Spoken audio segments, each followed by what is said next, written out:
It's always pleasant to have a sentimental look at the wake of bygone days. You might even learn something along the way, so let's do it in terms of Belarusian history.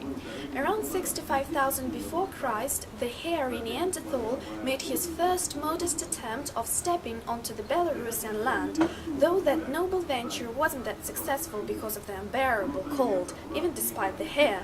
And actually glaciers didn't allow people to settle on the territory of our land 5 times all in all.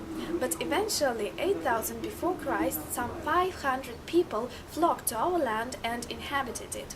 And 4,000 years later, the climate grew warmer, and therefore it led to an incredible demographic and agricultural boost, and thus the overall number of camps grew from the original 120 to 500.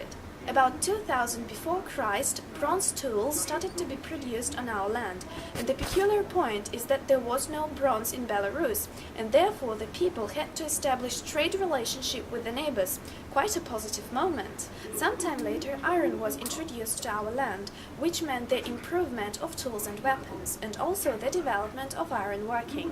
In the 3rd and 4th centuries Anno Domini, the scattered inhabitants of Belarus started merging into the tribes, and across the territory of our land there lay a very important trade route from Varangians to Greeks. The Varangians, or simply Vikings, had an incredible impact on our ancestors, bringing their own trades and innovations to Belarus, and the most important thing, the statehood.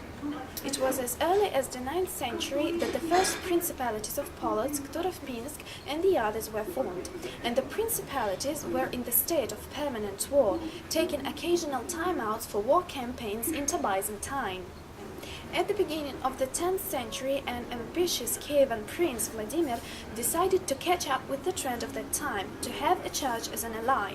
And out of the existing candidates, he chose the orthodoxic one, and after which he baptized his own country and then went on a sacred crusade to the nearest lands. Thus, the orthodoxy was introduced to Belarus and for quite a time coexisted with the deeply rooted pagan beliefs. Still, in 1066, St. Sophia Cathedral was built in Polotsk, therefore serving as a recognition of the towns being a capital of an independent state, alongside with Kiev and Novgorod. In fact, it was the golden age of Principality of Polotsk, and under the reign of Usislav the Magician it reached its peak of might. But unfortunately, after Usislav's death, the principality was simply torn into pieces by his sons. What happened after that, you'll see in the next episode. So long!